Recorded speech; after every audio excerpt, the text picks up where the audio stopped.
Hello, everyone. We are now live on the Clash of Air Cup Season 1. I'm Kaisaya. With me is Vinzi. How are you guys doing?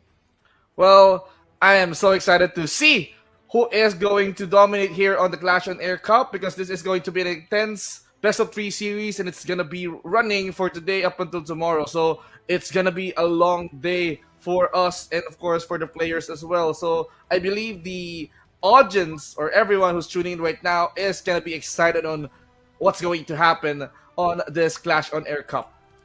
Yes, that is so true. Not only that, they're going to be battling it out to win a total of 600 plus Malaysian ringgit prize pool, and that converts to around 7,200 Philippine peso, or to our Ooh. international viewers, 127 US dollar. Going to be an amazing one because it's not just about the cash, but because they will also receive some diamonds and star stones for each players. That is indeed nice. And this is a good opportunity for the players and for the teams as well because Honor of Kings is going to launch worldwide or it's going to be Yes. launching their global servers for like a week now. So a lot of tournaments is now emerging and luckily we have Clash on Air Cup Yes. to showcase or to highlight the best of the best here in our country. And yes, to everyone who also wants to join our community to know more about upcoming tournaments, scan the QR code down below to join our Discord because this is just the start. This is just season 1. If you missed out the tournament registration, you can still catch up on the following seasons to come. No worries, ladies and gentlemen. There's still more to come, and this is just the first one yet. And for the players and teams who joined here, they will be making history to be the pioneers who joined here Yes. on this tournament. And at the same time, they'll be known. They have their names listed as the first ever Class On Air Cup champion. So this is going to be a history in the making, Kaisaya. That's so true. You know, it's not just Philippine teams, it's not just Malaysian teams. We do have someone from Indonesia as well. And I believe we have a representative from Singapore too. We have yet to find out as well, who will dominate the scene. But, there was actually a huge amount of teams from Malaysia and Philippines. I do hope in the coming seasons we will see more coming from other Southeast Asian countries. But I'm so excited for tonight, especially I see some, you know, really powerful upcoming professional players. And now we take a look at the bracket. What do we have in the bracket, VZG? Wow, look at these teams who's currently joining here. Some of these teams right now did manage to at least advance towards the next round. So we're gonna be seeing some of the teams here playing tonight. So this is gonna be stock. I mean, just looking at the teams that I'm seeing right now, I'm seeing a lot of Filipino flags, Malaysian flags, Yes. and two Indonesians representing their country to become the first ever Clash on Air Cup champion. Season 1, by the way, so this is gonna be history in the making for them, and they're gonna be trying their best, I believe. They will definitely have to try their best because, like you said, it is going to be history and the making. And I stand corrected in that one. Apparently, we don't have any Singaporean team in here. It's two Indonesian teams, as you can see in the bracket right now. So, unfortunately, Mahadewa got disqualified due to some tournament rules. So, that is actually true what you have seen from the bracket. But looking at the match schedule we have for day one, we will be able to see the matchups between Death versus XDG, both Malaysian teams. And we will also be able to see the best of three match between Acer Highness versus Dragon Ocean. This is going to be Philippines versus Indonesia. So it's good. We will not be able to broadcast all of the day one matches, but behind the scenes, some of the round two and round one matches will be happening off stream. I agree because some of the players, some of the teams here will be having their matches simultaneously on this day because we're gonna be having a long night, everyone. So having these two sets of matches and then upcoming the next round, we're gonna be knowing who is gonna be proceeding towards the next round. So for that, we're gonna be saving our main event for later. But I'm seeing the flags. It's so stock. Two Malaysians, a Filipino team, and an Indonesian going head to head. So having these teams battle it all out. So are we gonna witness something here? Because this, I believe, this is gonna be the rise of Honor of Kings here in the Southeast Asian region. That is why I'm so excited.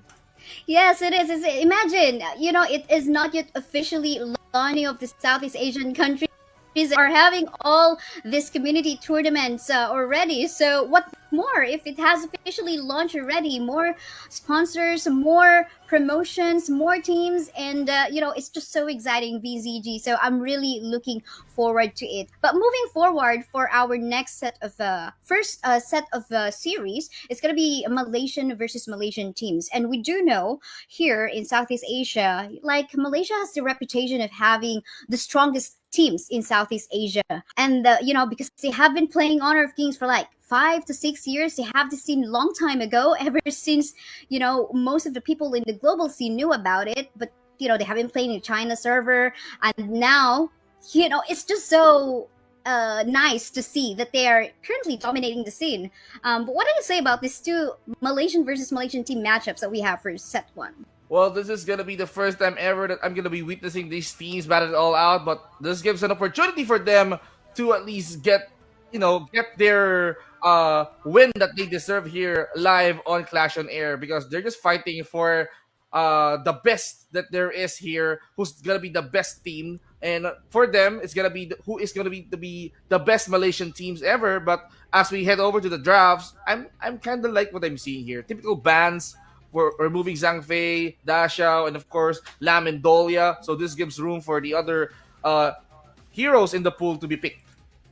Yes, and just for clarification to our viewers, XDG is on the blue side and it's Death on the red side. So yeah, lots of respects on the support players, the roam players, as we say, because usually this is what sets the type of gameplay each teams would want to make in their play. So banning out the Zhang Fei, the Da Tiao, as well as the Dolia. Sorry, I was like slow on mentioning the names because I'm practicing how to pronounce it in Chinese. So Oh yeah. yeah, I'm trying. I'm trying. So yeah, I mean they're gonna set the play, and banning it out is like a wise decision to stop the opponent to make that kind of play that this type of roam heroes could potentially make. But they are actually quick and picking. So like they are set in their minds, like the Elaine, the Sunbeam, Musashi, as well as the Lady Sun, as well as Princess Frost and Lubu are right off the back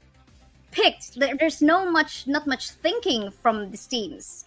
This is gonna be interesting because it seems like it's gonna be their comfort picks. Once that it is available in the pool, they're not gonna waste their time. Yeah. They're gonna be making sure that they're gonna be picking the right heroes on their team. And it seems like for Sunbin and Musashi, this is gonna be I'm gonna be expecting a lot of rotations coming in from Sunbin as well. But for Elaine, we all knew that this guy can like easily evade death. Musashi has that slice and dice, and he can like easily evade skills that isn't coming. So I wonder how will Elaine and Lubu match up on the Clash lane is going to happen. Yes, that's gonna be very interesting on how they're gonna play it out. And Sunbin in here, really good support as well to add more sustain for anyone in the farm lane they're gonna put in. They don't have any mid laner in here for Team XDG as of yet, but for sure there's gonna be a lot of options. Shangguan is still open as well. Lady Zen even, so lots of options to pick. And anyway, the farm lane as well as the mid lane on the side of DTH is already picked out, so there's no it's not a priority for them right now, as they're not scared about that even getting banned. But Mai Shiranui as well as Marco Polo is already removed from the hero pool, the potential hero pool of XDG. And by the way, XDG, we've seen this team from a recently concluded community tournament as well, and they are Ooh. actually this are young group of Malaysian players, and they showed really amazing play from that other community tournament that was really held. So they are really promising, and I'm looking forward to seeing what they can do in this one. So seems like we're gonna see a Yuhuan mid, so Mid. lots of sustain for the side of XDG. Wow. I mean, this is like it seems like a lifetime I've seen a Johan goes mid, because all I've seen during the major tournaments that we've seen here is that Yuan usually plays jungle. So for the Mm-hmm. Yuan mid, I kind of love this hero. So it has sustain, it has extra damage when it comes to dealing with wave clears. It's good. Sustain coming in from team fights. This hero is so well, and I'm gonna be expecting a place coming in from you one with unending sorrow being utilized every team fight. That's so true. By the way, everyone, this is going to be a normal ban pick, so no global ban pick for now. As you know, in the global version of the game, there's not much heroes anyway, so it's a nice way to get to know like the top picks of each teams. But yeah, this is going to be XDG versus DTH or Death. Malaysian versus Malaysian. I'm Kaisaya, with me is VZG. Let's head on to the gorge. Ladies and gentlemen, as the game starts, we are now going to see how are they going to at least take the first blood, first tower, or as well as win their first team fight. So for the junglers, seems like they wanted to go on their first objectives. Mids are just clearing up lanes, supports are just there, but another invasion is happening here. It seems like Dongwon wants to at least poke down Musashi. Yes, that's so true. It's gonna be a 3v1 situation. Ice is so low right now. Oh, look at the bomb coming from Oh, Sunbin. And that will give the first blood. Brought to you by Easy on Air. Really a nice defense coming from XDG on that one. Just quite unfortunate that DTH, the rest of the members of DTH weren't able to help the Dongwang Eyes on actually going for that invade. So quite unfortunate first blood from their side. for Dongwang, it seems like his poke towards Musashi isn't gonna work, Oh, but look at that! slice and dice. Oh yes, and that already gives 2 kills in favor of XDG. This is not looking good for DTH, as you know, this is just like almost 2 minute game time, not even past 4 minutes, and they're giving away a lot of kills already onto the hands of XDG. So I think DTH needs to cool down a little bit on being so aggressive in the skirmishes. Might as well focus on objectives first. And seems like Yuan here is utilizing his mournful tempo very, very well combined with tragic beauty. But for Hoye, seems like this guy can easily defend the farm lane tower at ease. No, no help needed. It seems like he like let Sunbin focus more on mid rather than on him. But hold the thought, 1v2 situation up top in here. Demon Slayer needs to be very careful though, but backup isn't coming. Gonna go for that ult. Of course, definitely no casualties as of yet, as the damage is not enough. And pretty much Ayano and I think I don't and Yuan weren't able to actually catch up on the potential skirmish that they could finish. But meantime, this is a good invade on the red camp of the team. Gonna go for that potential kill. Nope. Our noobs in here will Oh, be able to back away. Look at that continuous clash. The lane will fall down. However, let's see what else will connect. No more casualties. However, but no, Musashi will actually fall down. And in here, the rest of the members of XCG are still trying to sustain the damage. Will they get another kill in here for the Lubu? Lubu will still be able to sustain himself, but there is a chase coming for a wall, but to no afford. wow, I kind of like the competition coming in from that here. They managed to sneak in towards the Musashi and the rest of the XTG by going behind them, setting them up. A couple of few kills just to get back into the game. Seems like Yuan is the lead here now because Yuan can easily switch between damage and of course sustain. Oh, there you go. Coming from the Hoyi will connect, but that was not actually an ult for in preparation for the clash. But that is maybe to get that sneaky steal on the Azure Golem, but to no afford. But nice try on actually going for it, that ult. Now it seems like XDG wants to pressure mid, but that has something in mind. They're just waiting for the timer. Probably get for the Overlord, get for the Tempest. Objective wise, seems like they need to clear up the bottom lane first. Farm lane is gonna be utilized by both marksmen, but I'm seeing XDG marking out the Tyrant. That's so true. They want to secure and contest that area already, but they have to be very careful because we can see that the old Winter is here coming from Nux is still available. Oh, really nice use of this skill in there coming from a wall just to avoid the freeze coming from Nux. But here we go. XDG members are already camping onto the Tyrant, but hold the thought because Dongwang will already die just that quick onto the hands of the Musashi. Musashi. I mean, what is happening on Death Team in here? It seems like they're giving away kills, but hold on thought, they're not even done. They want to go for the contest on the bot side part of the map. Oh, Looks like there's gonna be another casualty. The latest top sun lane. will fall down, and top, nope, no, Lane, I think he will be able to defend that. But really nice play coming from XCG. Good play from XDG. Seems like they're going after kills. And I'm seeing something happening on mid lane. It's gonna be Dongwon utilizing his ult just to keep him away, but he's gonna fall. Again, yes, again, and that is the dongwang in Filipino word. We call it suke, like right off the bat, being killed many, many times. But here we go. DPS is just way too much already coming from Wolves. The Hoyi coming from the side of XDG, and that is a good moment for them to actually potentially take the mid lane tower of the game, which will give them more space and vision. And not only that, for sure, they will be able to go steal some camps. But actually, a lane, we unfortunately did not see that happen, but he Ooh. fell down onto the hands of one of the members of DTH. But looks like this is an avenge coming from the members of XDG, as they would want to go for a kill onto the butterfly and a push up top. I like their formation though. After they utilize lanes after lanes, they managed to avenge Demon Lover with that. After that rotation, it's an easy tower takedown. So for them, they're gonna be waiting for Death to at least respond to that fight, or else it's gonna be on objectives. And Musashi, Ayano Koji, it seems like he's gonna go for the Overlord. Yes, and this is going to be an easy contest for them.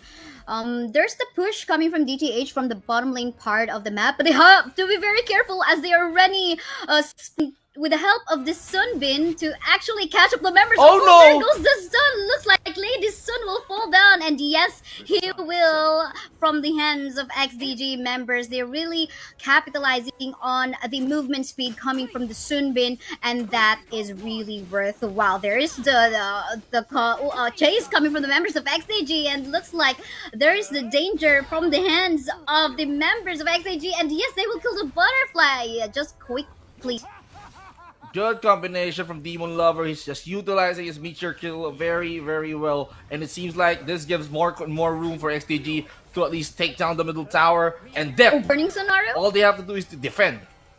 Yes, Burning Sonaro will connect, but that is actually just like to stop the members of DTH on making that play. There, we're gonna go under tower this time. All coming from the Lubu has been popped, but to Noah Ford looks like they will not kill on two members of Team XDG. Actually, Owo will fall down.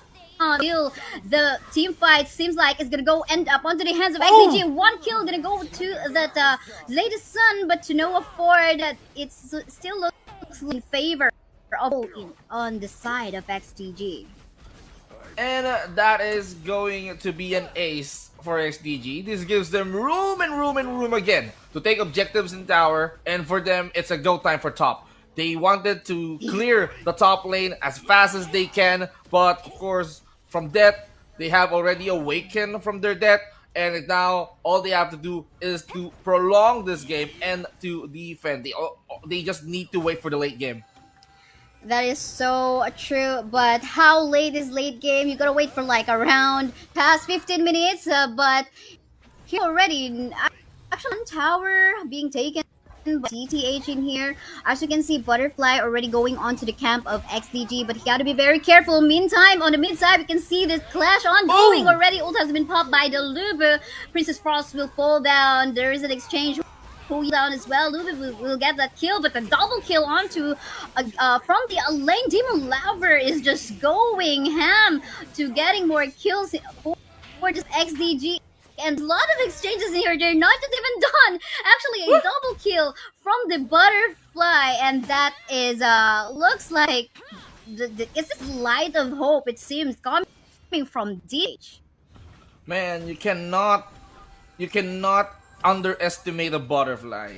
Assassin type junglers can easily dish out a huge amount of damage, can finish you off real quick. You know, with the death killer cooldown, it was a unique way of killing enemies after enemies. And if he managed to if Butterfly successfully managed to kill an enemy, well, the ultimate is just gonna reset. So she like use that whenever she wants. That ultimate is just too powerful. They have to watch out for that.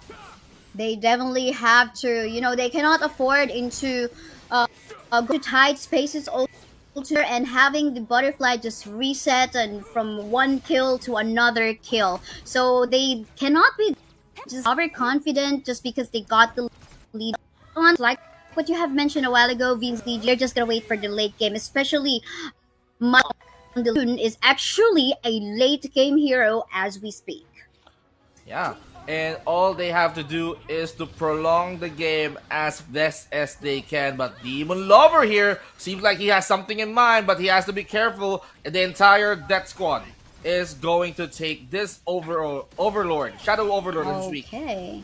Yes, let's see if there's gonna be a potential still from anyone. Nice try. The Burning Sun arrow did hit the Overlord, but will not get the last hit. Meantime, the clash is ongoing. Do take note that XDG has the upper advantage in here because they got the buff from the Tyrant. But meantime, the chase going on here. Lots of shields here and there sustained as well, coming from the hills of the U1. And there you go, a wipe out right after the objective take coming from XDG.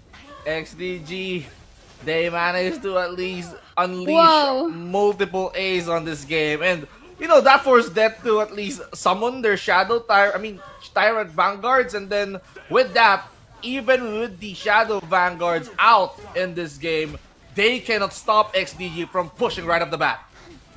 This is gonna be a tower lock right now as XDG goes for an end in the game. Congratulations to XDG for winning the game 1 for our best of 3 series. What a game it is. XDG, they managed to play it confidently. It seems like they knew what is going to be the next objective that is up in mind, but they are taking in chances. They're taking, if they can win fights, they will win fights, and they can go for an ace, they will go for an ace, and then after that, easy as pie, they went straight towards the base and then end this. Yes, that's so true. The advantage of that last clash that we saw, wherein both of the teams are actually taking both the Tyrant and the Overlord objective, really just went in favor on the side of XCG. Again, we're talking about the buff the Tyrant gives, which is a Shadow Lightning bump. So, it's really something that is very useful for team fights. So, just quite unfortunate that the members of DTH weren't able to back away right off the bat, and they weren't even able to get that kill against the Elaine, who were trying to get that vision against them. But then again, nice try. This is the best of 3 match. There's still hope for DTH to make a comeback on game 2. I agree, and of course, there's still game number 2. There's still room for improvement, and they might actually go for a newer lineup. So now that they knew how XDG plays, they might adjust onto that kind of play and probably remove those threats that they see. But they have to watch out for those heroes that they're going to be opening, because it's going to be giving them more room for other players, other heroes to come out into this game. So who knows who is going to at least take the next game, but well fought for XDG. After that Overlord takedown, or probably after Death's Overlord takedown, they managed to win that next fight and then go straight after 11 minutes. That's true, that's true. But you know what? During the draft itself, I feel like there is the capacity for the DTH to actually match up against the draft of Team XTG. Primarily because I think what I saw wrong in there just on the early game time, I think it was too much of an overextension. Yes, there's a vision coming from the Dongwang, but there was no assist. Maybe if the Lady Sun was there, or maybe even the Princess Frost, they took advantage of their early game capacity. They could have, even stopped the Musashi from going online, but to no afford. At the same time, too, I think it was because on the lane matchup between the Ho Yi as well as the Lady Sun, we definitely can see the advantage on the mobility on the side of Lady Sun as well. They match up on the range, but in terms of mobility, there's more advantage of Lady Sun. But maybe if they go 2v1, the Dongwang and the Lady Sun going up against Ho Yi, they probably could have taken down Ho Yi, a couple of times. Maybe weakened that lane side, but unfortunately that did not happen. Well, for that game, we're going to be seeing who is going to be the MVP. And it is going to be this guy on the Clash lane, Demon Lover, who managed to at least get 838 KDA. And look at the gold he managed to earn on this game.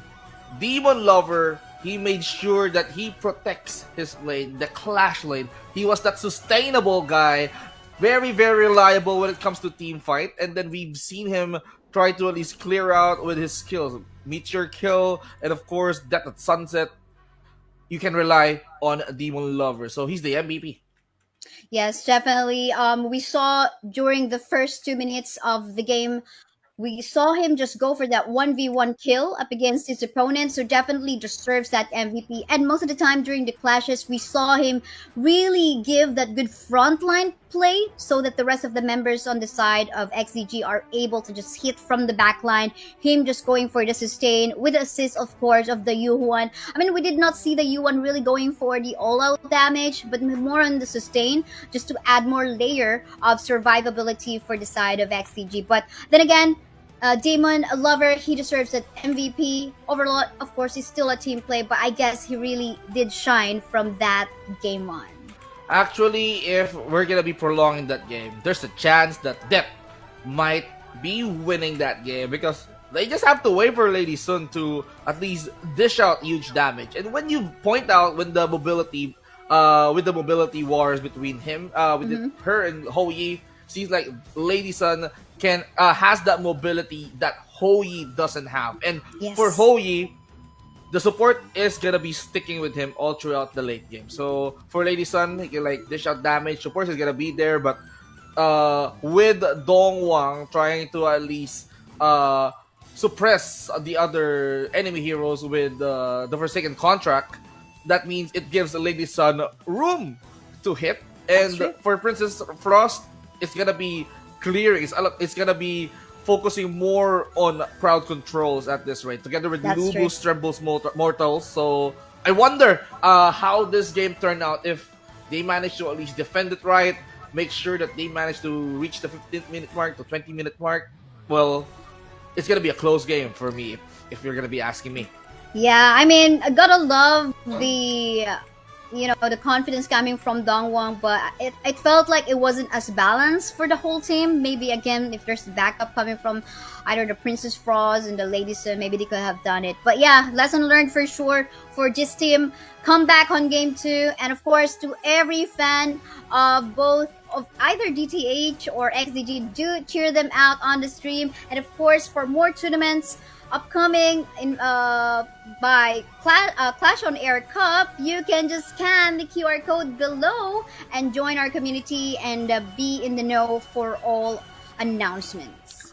Well, what are you waiting for, ladies and gentlemen? Join our community. All you have to do is to grab your phones and you make sure you press this on your screen. Just scan that Yes. code in order for you to be on our community. So it's gonna be redirecting you to Discord, and we're gonna be seeing you guys there because there's more communities to come, and this is for the community. And we should like thank Clash on Air for that, and Easy on Air for bringing us this awesome community tournaments.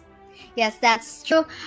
And just so you know, everyone, the prize pool for this first tournament is 600 Malaysian ringgit. Converted to the Philippine peso is 7,200. And in US dollar for our international audience, it's around 127 US dollars. So don't trust me on the conversion, okay? So it's just estimate. So I don't wanna be liable on the on the additional or the whatsoever. So yeah, that's just estimate conversion. But 600 plus Malaysian ringgit plus diamonds and star stones for each player. So imagine you can, just by joining tournaments like this, not only you get experience, but you also get, not only you get these prizes, but at the same time you get some experience, right? So cool. So cool. And I believe that the players are not playing because of the prizes, the star stone, the diamonds that is Mainly going to not be for that. For yeah, sure. not for that. They are they just want to have that bragging rights to become the first ever Clash on Air Cup champions. It's really, really good to hear your team Yes, winning. not Right? Yeah, and not only that, because this is a good time to actually show off. There will be incoming, these organizations scouting for teams, right? So this is a good way to add up in your portfolio, showing that you have won tournaments such as Clash on Air Cup Season 1. But we head on to our game 2. Again, this is the match between two Malaysian teams, Death versus XDG, and is already a 1 point lead in favor of XDG. Let's see how they're going to work on their drafts. Well, they have to at least pick the most reliable heroes that they have, and for that, they have learned their lesson. They have banned the MVP hero. No more lane for this game, so they have to pick a different Clash laner.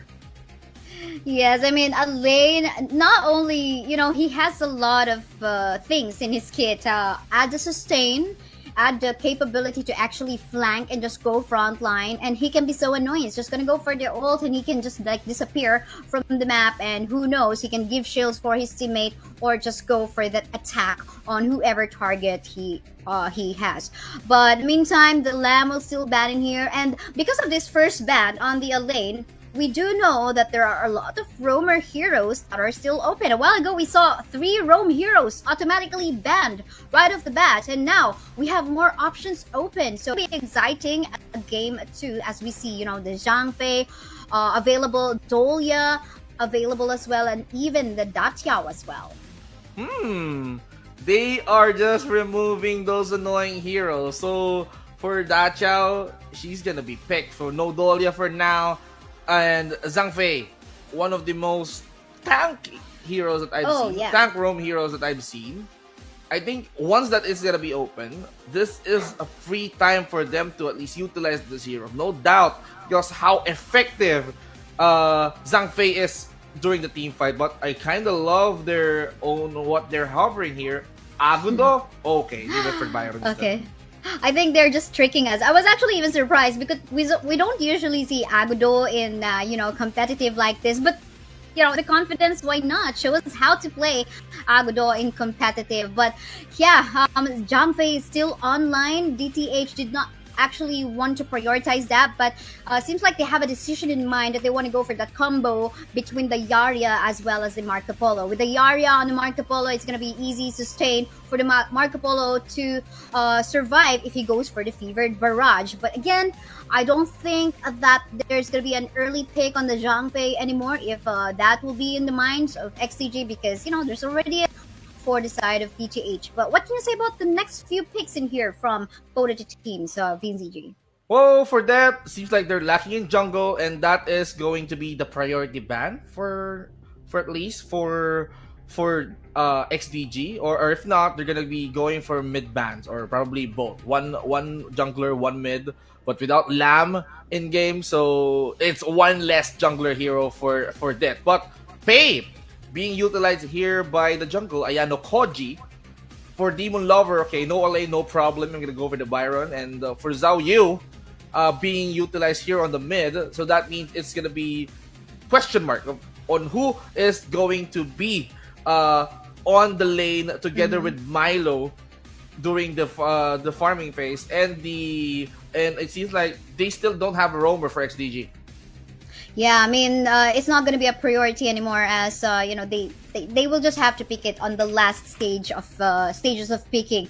But yeah, the Joyer on the mid in here, that's going to be a lot of AoE damage that can come along with a Byron if they go an all-in team fight. But the Byron as well and the Arthur matchup in the Clash lane, this excites me a lot too. There's going to be an upper advantage in the early stages of the game for the Arthur, but once the Byron picks up his itemization, for sure, this is going to be a scary looking Byron into the mid and to the late game. But I'm so excited to see who's going to be the jungler pick of DTH in here to match up with the mobility and the range damage coming from the Pei and the Luna. What do you say about the Luna pick of Team DTH up against XDG's Pei pick for the jungle? Actually, I love Luna. Luna is that magical assassin, magical assassin jungler hero. So this fighter mage of a jungler hero can dish out huge damage because he can use Series Lab to control his opponents and then go for the finish either with Crescent Slice or New Moon. So I'm gonna be rooting for more intense burst action here coming in from Luna. But I kind of love when XDG did assume that Arthur can be but can be the Death's jungler because they went in for the Mayin ban. So that means Mayin is definitely a Clash Lane hero. So they're just limiting the Clash lanes. But seems like for them, okay, no problem. We're gonna go with Luna instead and then focus Arthur on the Clash lane.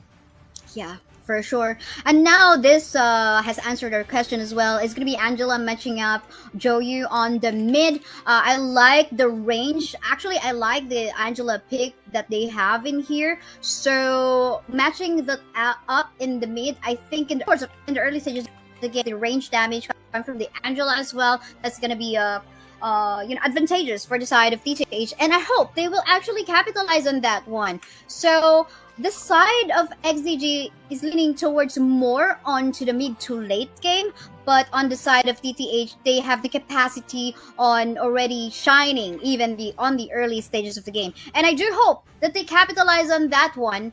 They just need to play a little bit more aggressive, setting out really good ganks into baiting the members of XDG to get maybe the first blood in the game. Well, I'm not gonna be expecting that Iarya is gonna go for that invade that early. Much more on assisting Yeah. the heroes that needs help. So for Angela, Zoyu, fire versus fire matchup, but with Zoyu having those wind powers, ooh, XDG here, they wanted to show how to invade. Yes, they. Oh, look at that! To knock back on the wall, getting burned already. Gonna be using that heal coming from the side of DTH.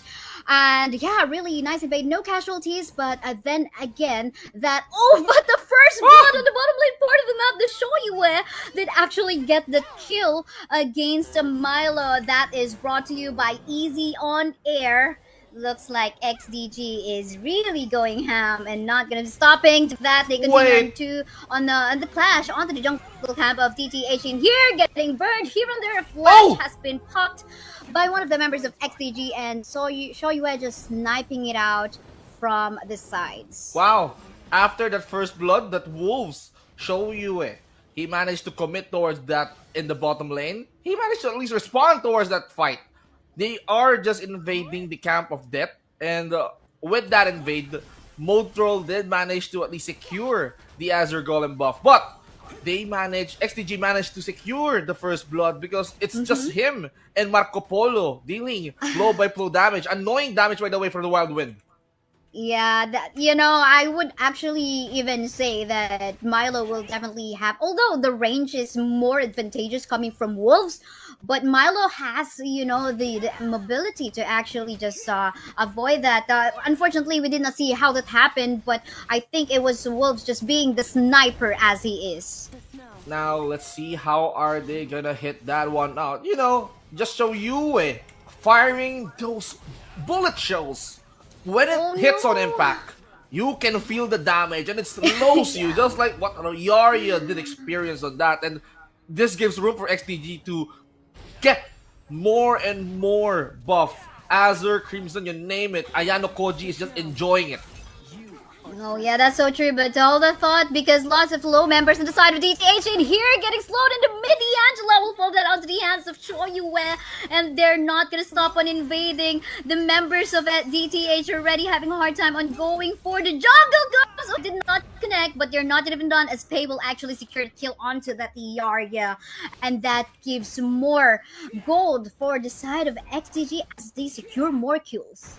Wow, more kills at the start, and it seems like Demon Lover wants to go at it. It's Arthur. He has that Holy Oh. Vanguard passive health regen, but he survived. He managed to get the healing do before he Yeah. gets out, but he didn't know that Liu Shan No. is gonna be there. And gonna be using the passive evolution in here. Looks like that is to his death already. I felt like he could have just given away free tower right off the bat, but hold the thought, because there's the comeback in here. Defense come from the members of DTH as they try to go defend the tower on the top side.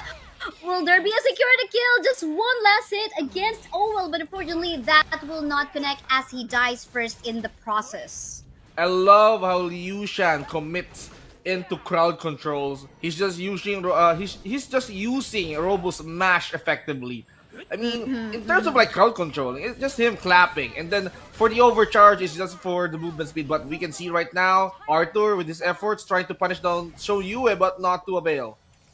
That is so true. There is an attempt from the H to actually push the bottom lane part of the map. Defense coming from the Arthur as well. Luna trying to make a play onto the middle lane, but she's Woo! all alone. Quite unfortunately, DTH is not agreed as to whether they would want to go for a team fight or just go for a defensive play. And that punished the Luna mode troll. His name is actually about trolling. I hope she is not, but yeah, that is quite unfortunate that she actually died in the process and going through the fight. Well, the difference between this fight up against the earlier fight is that XDG, yes, they are managed to winning fights after fights in the early round, but this gives room for Death to at least push and take down one tower. Here we And go. now, Oh, look at it!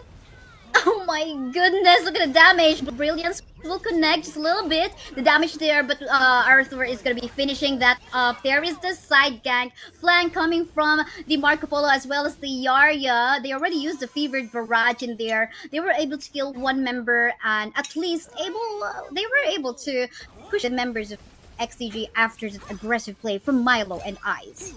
well, actually, that is really good because they are just creating so much space for Milo as of the moment. And this gives room for him to at least take down towers, clear minion waves, go for the hit, and that Fevered Barrage is quite effective. And they have to watch out for this. Arthur is just enduring the pain. Yes, and he loves that. He loves that.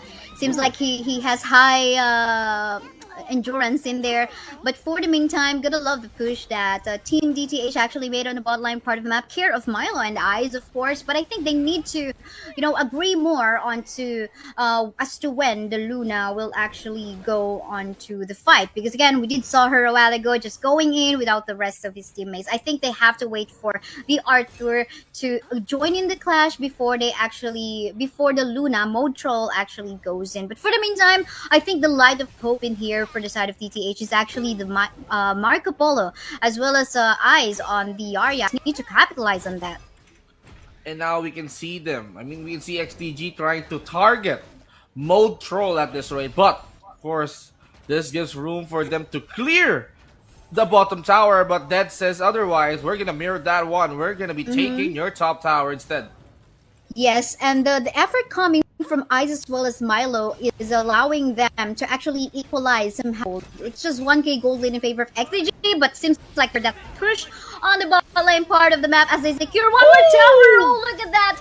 The snipe will not connect. Blazing Brilliance will do, however, deal more damage, and that will kill Ayano Kojo in here on the side of XDG. And yes, they did lose one tower, but at least in here, Mice are able to farm themselves and help out, balance things out. But they gotta be very careful. 3 members on the side of XTG in here, make it 4.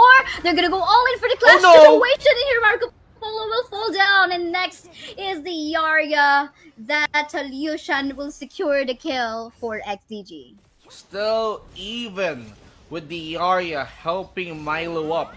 The damage coming from XDG is just way too high. The damage output is just so painful. And even Shoyue bursting every shotgun or every sniper shells that he has right now to effectively kill the members of Death. And that finish coming in from Byron is gonna make it work.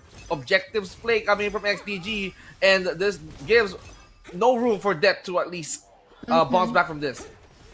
That's so true. Seems like the members of Death are playing solos in. But for the meantime, in here looks like another casualty. Protect coming from the Yarya as well. They will be able to survive. But the Luna going in again. Gonna go for the kill onto the Lucian. And nice way to just go back away right after the kill. Brilliance will connect. But unfortunately, the opponent will be able to flash away. And oh, well. They are safe for now, and all they have to do is to buy more and more time to farm items that they really need. Take objectives, fights that they need to win. But for XDG, okay, this is gonna be a quick and easy Tyra, but they are trying to focus on Pain instead. And there we go with the aggressive move coming from DTH right now, capitalizing on the lead that Okay. they've got from the farm that Milo and Ice was able to take in. They're not even stopping as they go for an attempt onto the pushing that mid. Shoyue will fall down onto the hands of Four, and that is looking good for this. Is their potential comeback? Are they going to go win? And Okay. here we go as they go in the middle of two towers in the game, and they're Woo! gonna go a very aggressive Arthur we saw, and that is what we're looking for as a frontliner. Clash lane on the side of DTH. That is the might of Excalibur. Right Uh-huh. there. He's not even hesitating to use his ult. He's just trying to at least punch his sword in the middle of the ground just to secure that ace coming from Death. And this is, this gives. I'm seeing them more confident right now. And I love what I'm Yes. seeing from Death. And for XGG, they have to reconsider. They have to think of ways on how to play defensively because I'm not liking what I'm seeing. Death here is now having the other hand, and they should not like this as well. And look at the buffs. Actually, it's in favor of DTH as well. So anytime clash happens, definitely gonna have an advantage. But both of the teams are actually taking the objectives right now. Tyrant and the Overlord.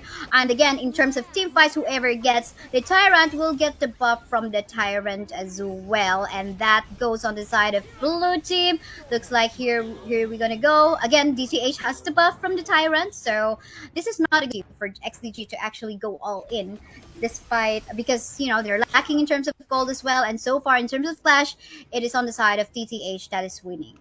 Well, the Overlord Vanguard somehow seems to be attacking right now, and since that is the Shadow Overlord that we're talking about, I mean, he can like summon that big, juicy Overlord Vanguard, so they have to watch out for that. It has increased move speed and it's way more tankier. It deals more damage, so they have to watch out for that. They should like clear that out. But wait a minute, seems like Luna is doing the clearing.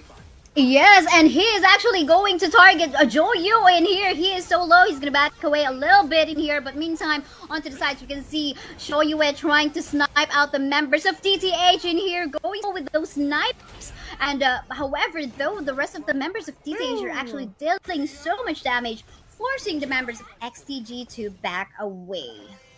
Now, with the confident Milo having enough damage to at least deal with the members of the XDG, how will XDG respond to that? And even Mode Troll, he has that opportunity to farm. I mean, dealing magical damage. So for XDG, all they have to do is to at least tighten up their defense. And what kind of defense? Probably magical damage and physical damage wise.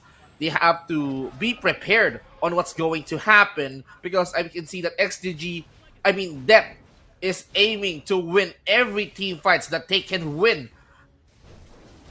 For sure. They want to make their comeback as XDG. And that is a good choice coming from the Luna, not to waste kills onto the Liushan. Liushan, when you have that in your team, definitely would want to capitalize on the potential of the potential that you have onto going for the push. But meantime, seems like a fight might happen in here. I love what DTH is doing. They are doing a good cross map, not really cross map, but the split push play coming from Mode Troll. He is not trolling anymore, it seems. I mean, the collaboration with Milo and Moltro make this harder for XTG. How can they go out on this map? All they have to do is to tighten up their defense, but wait a minute! Wait a minute, indeed, because the fight is already happening, and here super low in HP is Motrol forcing him to back away, but the rest of the members of DTH are actually going for a good push down bot, while the rest of the members of XDG are forced to go for that defensive play. But then again, tables have turned. It is already onto the side of DTH where we see the lead. The minion waves are nicely flowing in favor of DTH right now, because again, we see how Milo and Ice just fall onto the clearing of minion waves. Well, Milo and Ice did go well together. No pun intended, but with their combination, when it comes to at least dealing lanes, wiping every players on the team fight, seems like they have that perfect combination. And right now, even Arthur with the Bite of Excalibur goes at it.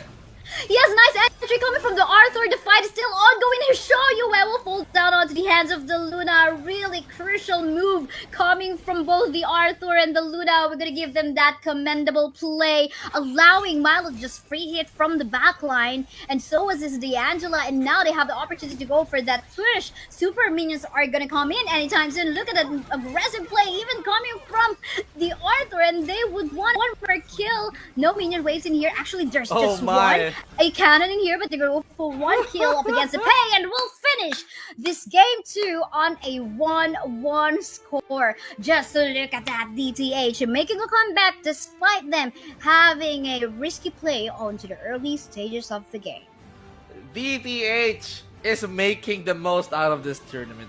They are indeed enjoying this best of 3 series, and with them forcing a decider round, it's now up to the DTH to make an upset. So for XDG, okay, you might have won the first round, but for DTH, okay, for you won one round. Well, for us, we're gonna make sure that we're gonna be winning 2 consecutive rounds, and I can see a glimmer of hope with that. And you know what I've observed during the first two matches that we have, Kaisaya? Yeah, sorry, could you repeat that? Yeah, I mean, I've noticed something during the first 2 matches that we had here on the series. What is that? What is that you noticed? It seems So like you should have said knock knock. That is it was there. Anyway, just go.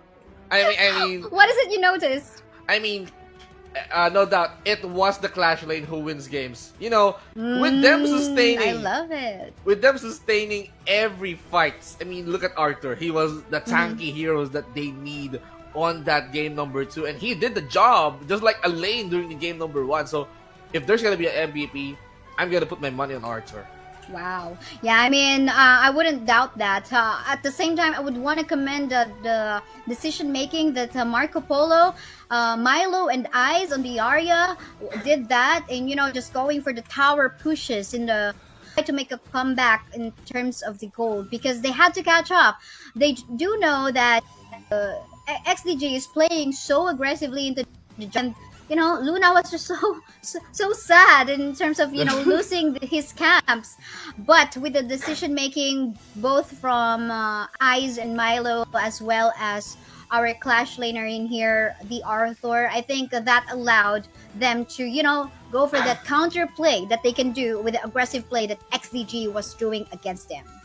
Well, this is gonna be a best of 3 series, as it, ladies and gentlemen, and we're gonna be seeing who is gonna walk away towards the next round, because I mean, in fairness, the best of 3 series is now reset towards a best of 1, and with the deciding match that we're gonna be waiting to happen, I mean, I'm loving the series already. Malaysians versus Malaysians, and it's just showing their strong cards.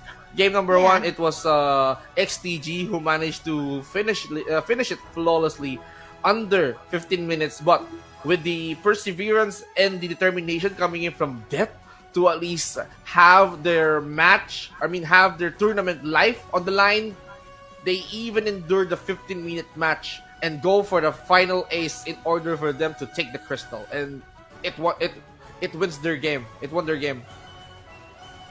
That is so true, but let's take a look at the game results from that match a while ago. Again, it even out on a 1-1 score. We can see in here how you said it already. I mean, Arthur in here 9-2-3. We are not even seeing the MVP of the game as of yet, but is based on the results, he already is, and he just basically took advantage of the early lead that he got against the Byron in the game. So despite the aggressive jungle invades that XDG did, again, our side laners really did a good job, both Arthur as well as Milo and Eyes on the Marco Polo and the Yarya. So really good job for this team, and I'm so excited. This is a single elimination match, so best of 1 later is gonna be so risky for game 3. So I mean, Malaysian teams, they're just so strong. But again, here we go. MVP of the game, Xiao Shui, 923 KDA with 60.1k damage and massive amount of fall at A. Wow! It's not only that Arthur's armor is made of gold, but he also has that high amount of gold in this game. And for Xiao Shui, he did all the tanking, he did all the initiation, he did cover the front line. So it Yeah. enables for Marco Polo, for Luna to do their job, and that is to finish their opponents every team fights. And I'm not even seeing Arthur or Xiao Shui hesitating with the engagement. And this is what I love about Yeah. Arthur, by the way. He has that passive regeneration thanks to the Holy Vanguard, and at the same time utilizing the might of Excalibur every team fight. And having the Valiant charge just to at least chase down his opponents and to silence them out, that disables actually. And the Valiant charge just helps when it comes to disabling or silencing some heroes from the XDG, and they know who to silence. Probably Zoyu with the magic capability, Yeah. or Liu Shan actually doing the crowd controls. Yes, that's true. And we've seen a couple of times as well wherein, I mean, of course, teamworks, they do know who to target. I think they're working, so we saw Xiao Shui to actually just cooperate as well with the Luna. Luna was actually targeting Joyu a while ago. So, and while they were actually doing that, it's either the Marco Polo as well as the Yarya either going for the side lane push or just free hitting from the back line. So overall, I think this is a good comeback play. I'll actually see that coming because they were so low on gold on the early game time, but surprisingly, they found a way to actually come back in terms of gold. So I think that's one thing to learn from those casual players in the game. If you love to rank, or if you're doing 3-0 or 5-man, I don't know if this will work on solo, but on solo gaming. But that's one strategy that you can do. If you do know that you're already on the losing side,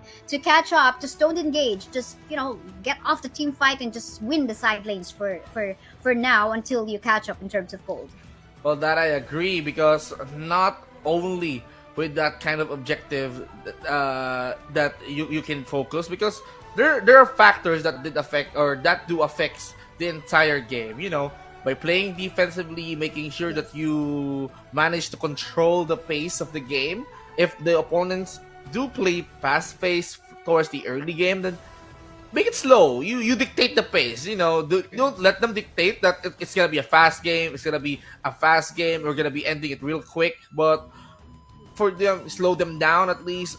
Annoy them. Make it a hard game, and then give room for your heroes or your teammates to farm the necessary items that they need. And if they lost their stamina, their endurance during a certain team fight, and then you knew that you can have the upper hand, and that is how you win games. So Yeah. win it fast or playing it tight. It's either of the two. That's true. Again, whoever will lose it, unfortunately, will not have any more chances to proceed into the next rounds of the tournament because, again, this is just a single elimination tournament format, best of three. This is the last chance. Again, 1-1 score. Again, prize pool of the tournament, a total of 600 Malaysian ringgit. That is equivalent, estimately in Philippine peso, 7,200 in US dollar for our international audience, 127 US dollar. And not only the cash will be won by the teams, but they will also get some diamonds and star stones. And those prizes actually will reach until the fourth placer. And to those fifth and below, don't you worry because for sure you will also gain some experience from joining community tournaments such as this. I agree. And if you think that this is not your season, then you can join the upcoming season of Clash on Air. And do not forget to scan this QR code already to be part of our community. So we invite you all to bring out your phones. Just scan the QR code, and then you're already a part. If you do, you're already a part of the Clash on Air community, and you're gonna be seeing more and more tournaments in the future. And this is really good for the other players, the other teams who did not make it to the cut this Yeah. season, because the next seasons that might be their season. So they have to work. If they did not do their best on the season, then it's gonna be a room for improvement for them. They're gonna be taking down notes and then work on what they lack on this season to be the best in the next season. Yes, that's true. Again, June 20 is the official launch of Honor of Kings. The game hasn't officially launched yet in our own App Store and Play Store, but players, because they are so excited about this game, they will put all the effort in downloading APK and changing country just to download the game. That's what I love about our community here. They put in a lot of effort, not only the player community, but also the producers, even as casters, were so into this game. And you mentioned it already, VinZG as well, no, right? Some players, I mean, some teams did not make the cutoff.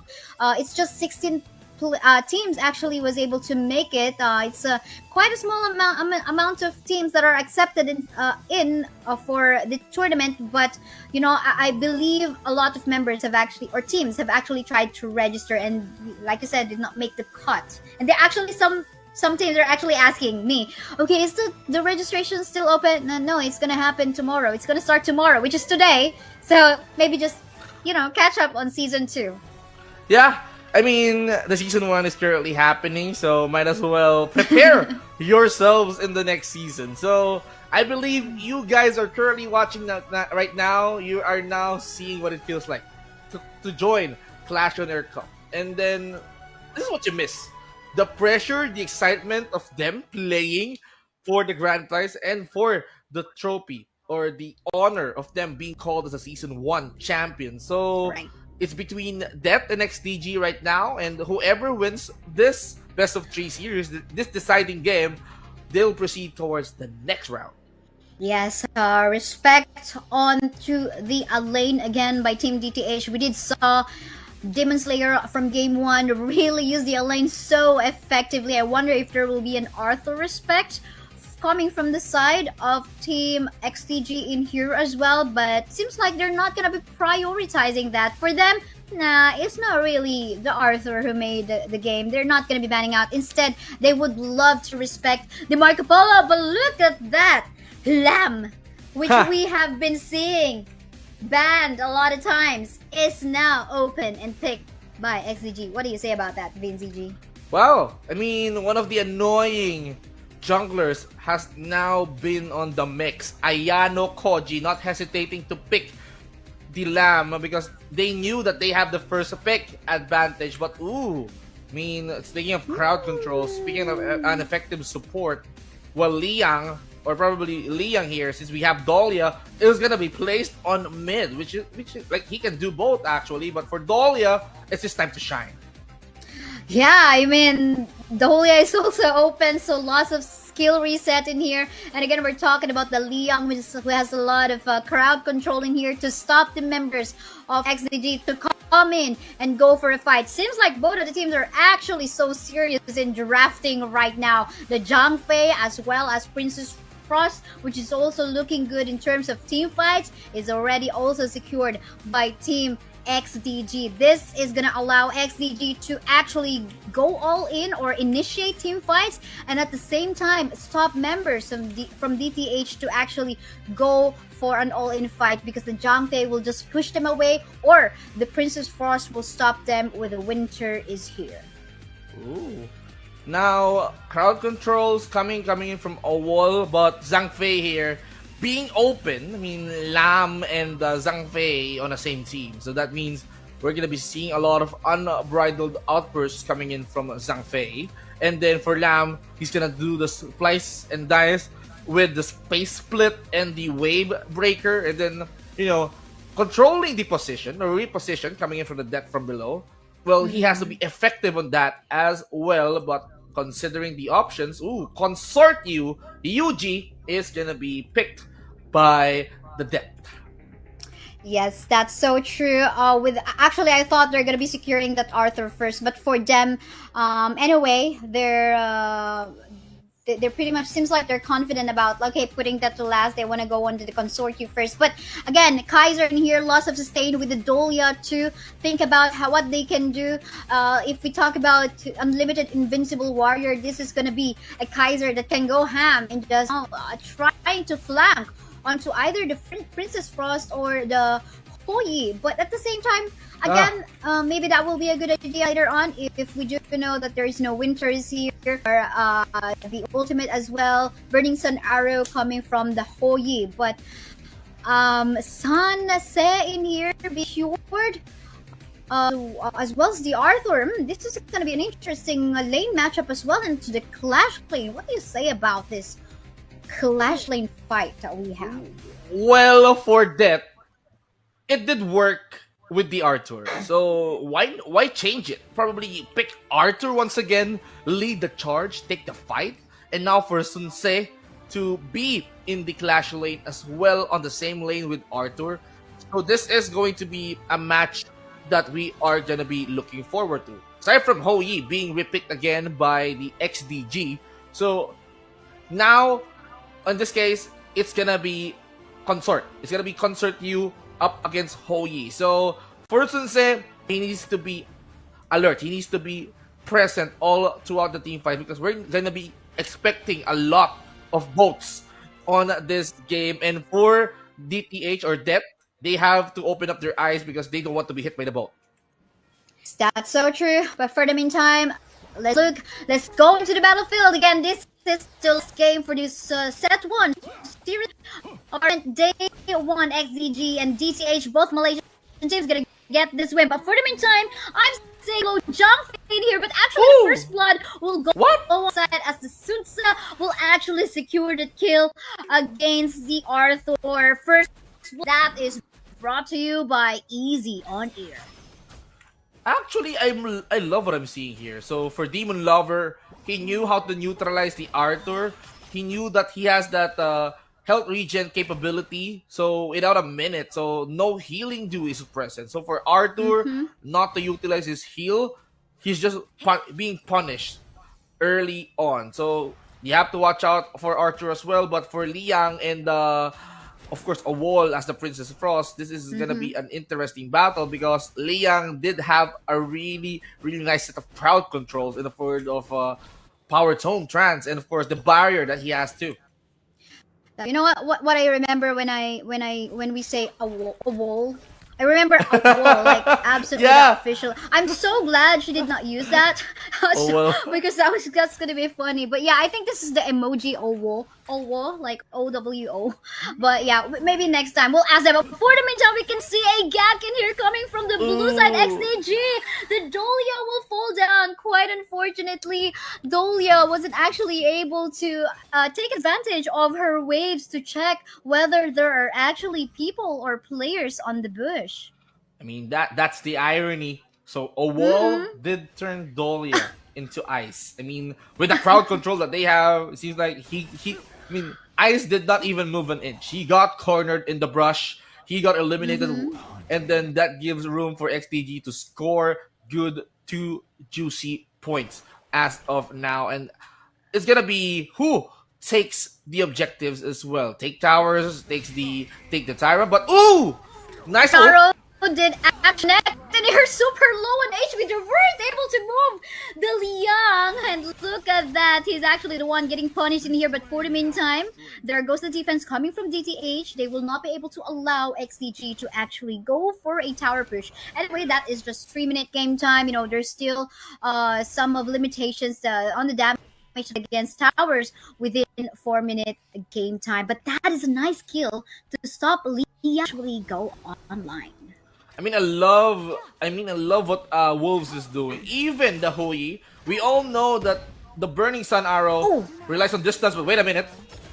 Oh, here we go already. The ult has been popped by the Jangfei. They were gonna go for the team fight. Will this be another kill? A double kill. Actually, 2 kills in favor of XDG plus a tower take. And that will actually allow them to snowball into the gold lead. And seems like there is a cross-map play, however, coming from the top side. But no, actually, the is up top. So no exchanges of tower. So really good play coming from XDG. I mean, with the manpower that XDG has, they can easily take down the bottom tower at ease, even without the 4-minute mark. And now we can see the members of Death trying to defend their mid lane, but it seems like the fight is gonna happen anytime soon. With the barrier being set up by Liang here, so Death here doesn't want XDG inside their jungle camp. That's so true. Burning Sun Arrow did connect. Oh, look at the Woo! freeze coming from the Princess. Bridled Outburst has been used as well. They're gonna go all in. Set Sail 2 has been popped. And the rest of the members of Team DTH are so low. Have been used, dealing a lot of damage as well up against team members. Will this be one last kill? Unfortunately, but that gave XDG a lot of freedom to actually go for a push in the middle lane. I mean, I love the commitment here coming in from Wolves. We all know that the Burning Sun Arrow relies on distance, and that is where we see Wolves or Hoi most likely firing a lot of arrows from a distance to hit. But, Yeah. you know, he's using it when he knows that it's gonna hit. And then when the follow-up comes, it's a sweet follow-up. So it's just a Burning Sun Arrow starter, and then you're gonna be relying on either Owl's crowd control or the set sail. So that's a good combo. Yes. Yes, I mean, they do know how to layer their skills so well, so they're not going to be wasting it out in blow. So really love that. So they make sure that Owal and as well as Wolves do communicate as to when they're going to pop their skills. So really good job coming from, and coordination coming from XDG on how they would want to layer their skills. But meantime, seems like XDG would want to target the top side no. where the portal has been attempted to be used by DTH member. Apparently, Troll will not be able to use that. And yeah, going back onto the calm state for but Set Sail has been used. Whoa, look at the trace here has been utilized as well. Set Sail is going to be targeting the back line of DTH in here in the tower. You're going to be backing away a little bit, but look at that. They want to secure another kill. Young will fall down. There's a chase, but unfortunately, they will not secure the kill onto the Arthur. But dangerous position for the Dolia to be in the middle, getting sandwiched by the members of XCG right now. Has to back away to safety. That is a clear combination of crowd controls that XTG pulled off. It was executed really, really well, and look at that, the fight is happening again. Unbridled Outburst has been burst, just removing all the formation coming from DTH in here. But look at this one, because Kaisaya is going to secure another kill. So is the Arthur. Hoi will fall down. So is the Princess Frost. They are trying to make a comeback. Arthur is back alive. He has awakening here. And looks like SDG needs to be very careful on being overconfident as DTH is seeing some light of hope. He's not giving up his MVP status. Xiao Sue, he's still fighting. He was the Arthur. Yeah. He was that effective Arthur last game. He has proven his worth. And now imagine having a tanky Arthur plus a tanky Kai. So if the late game commences and these two heroes manage to get good enough tank items, then XTG is gonna have a pretty hard time dealing with them. Ooh. But meantime, 1v4 situation, I don't think there is no hope for the Sunso to actually back away, as he will be crowd controlled to death. And actually, Ice did actually use the ultimate on that one, Celestial Melody, to reset the skills of one of his teammates. But for the meantime, again, I think XDG needs to be very careful on the play that they want to make. Maybe, Burning Sun Arrow will connect Unbridled Outburst. However, will not connect onto anyone from DTH. Nice way for DTH to actually avoid that, stopping XDG members to go for another fight. Now, that lining up, they wanted to clear and defend their lanes one after another, but for XDG, they have another lane in mind. They are trying to go in towards the other side, probably Lamb even taking the charge, but okay, we just have to back up a little bit. He tried. I was actually like, okay, is he gonna go for the death from below? But yeah, they know their limitations this time. They're trying to respect DTH because again, DTH is showing signs of life with just 2k gold right now. The Burning Sun Arrow will connect, but no follow up coming from the Princess Frost, just how we usually would see it. And yeah, but they're for now just trying to keep calm, go for the clearing of waves. Set sail will be used, but they will not really go all in and will not commit to the fight. Now the fights are quite happening just yet, but for DTH, I mean, they can utilize this opportunity to at least farm more and more items. The gold here somehow depth they need to catch up, like for amounting for 3K at least. But for that, they're doing so well into defense. But I hope that they manage to at least control this fight. As for the XDG, it's gonna be the Tyrant that they're after. Burnings on R will hit the one member, but the set sail is here too to add up onto the guilds in here. They just have to be very careful. Winter is here, has a bright who really combo in there, killing off a lot of members from the side of DTH, and one has been left in here. It is now just the Kaiser going back. Arthur is so far away, clearing off the waves in the minion, clearing off the minion waves in the mid, but to no afford, it will not help because XDG will still manage to go for a push. Now the pushes are now commencing. XDG wanting to take this tower, but they are waiting for that minion to come and for the next set of minions to come here. Kai! He's gonna be crowd control. He's gonna be frostbitten to death.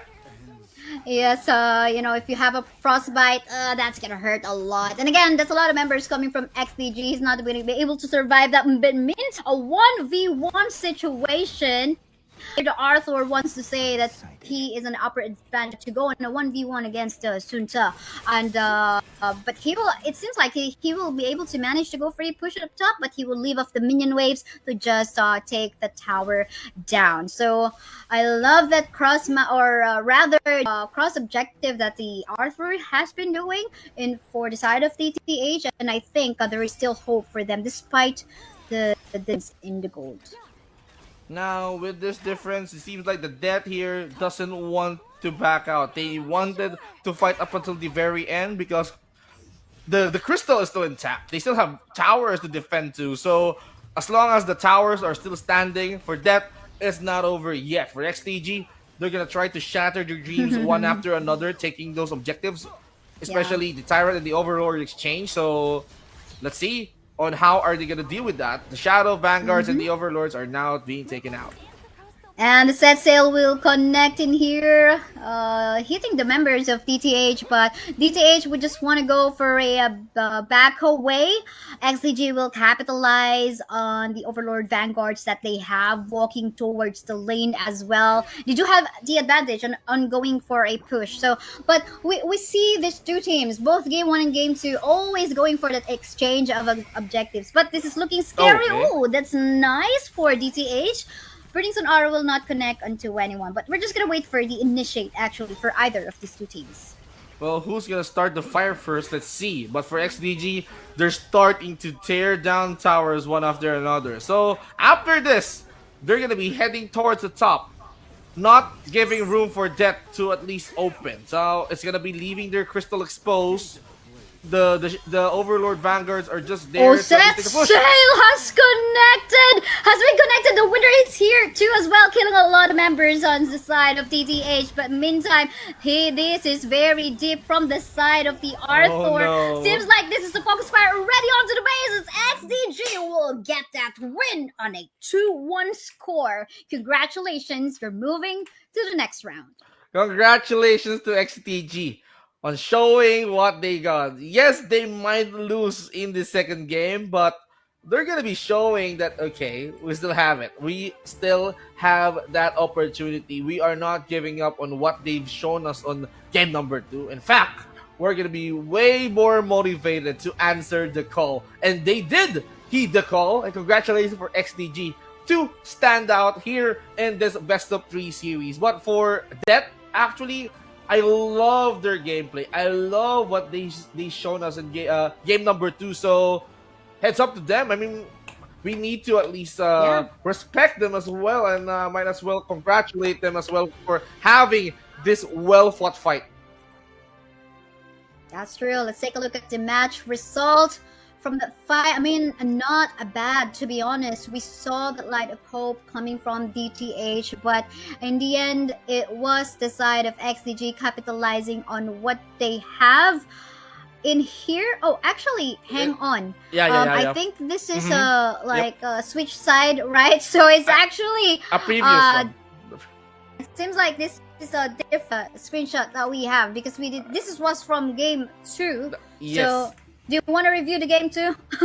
I mean, no. I mean, let's focus on the game alone. I mean, uh, based on what we've seen, it was a really, really good. It was a really, really good early game coming in from XDG. So they did utilize on what they have, even the Lam and Zhang Fei picks. And at the same time, they worked out with the reintroduction of Ho Yi actually being the most interesting one as well. He's just trying to shoot his shot.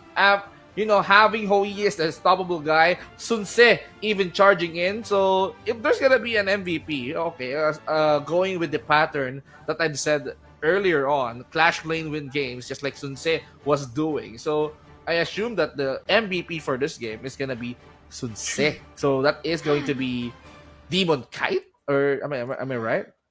there is the love for that from you, Vinci, but I Demon guess Lover, Demon Lover.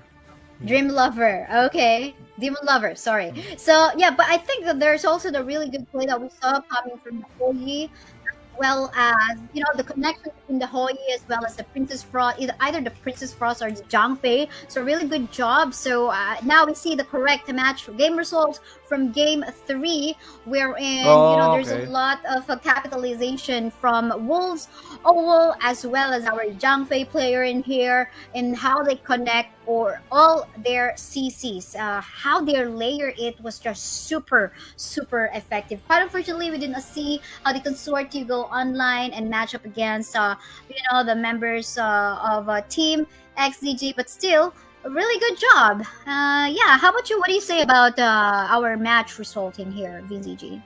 Well, for XDG, they knew how to play with their crowd controls. So Mm-hmm. each and every one of their heroes have crowd controls. I mean, Death from Below coming in from Lam, then Bridal Outburst. Of course, Princess Frost skills has those crowd controls. And then the Burning Sun Arrow actually did connect together with the Sun Tse's set sail. But for Juicy Yu Bao, okay, that's his name, 17 assists is quite insane. So for Zhang Bei, he's definitely a beast when it comes to supporting his team XDG towards the victory. So yes, he's a support. 2 kills is quite enough, but him dying once and of course 17 times or seven supporting his entire team on 17 kills alone, that is quite commendable. And Yeah. for Juicy Yumao here, he's gonna be, or he was, or he is the MVP of this match. Congratulations for Juicy Yumao for the outstanding support you've shown in this game. Yes, that's true. Juicy Yuma did a really good job in connecting his unbridled outburst to whenever there is the burning sun arrow, or maybe even the winter is here connecting from the farm lane and the mid lane that they have for the team. So a really good job overall for the team as well as the individual skills of each of the players as well. And again, congratulations to XCG as they will be moving forward to this round of the game. Don't you worry because Team Death they managed to get one win against XCG, and that for sure alone is a statement that they can actually make a comeback, not only here in a Clash on Air Cup, but also in potentially any other tournaments as well in honor of Kings. But we do hope to see you again in season 2, as you definitely guys have the huge potential. But yes, only one will definitely move forward, and we'll have to see later on in the bracket update as to who will be the next team that XTG will gonna go up against with. Wow, spicy starter that we have here. That series is quite so hot. It managed to reach until the third game. Yeah. So what a game it is! What a series it has here. That's here on the Clash on Air Cup. But you know, based on what we've seen, or based on what the audience have seen on this tournament, they knew that this tournament means serious business, and each and every participant did want to win. Yes, that's so true. But before we tell you more things about the next things to happen, we'll just head on to a short break. Once again, I'm Kaisaya, with me is VZG. This is Clash on Air Cup Season 1. See you in a bit.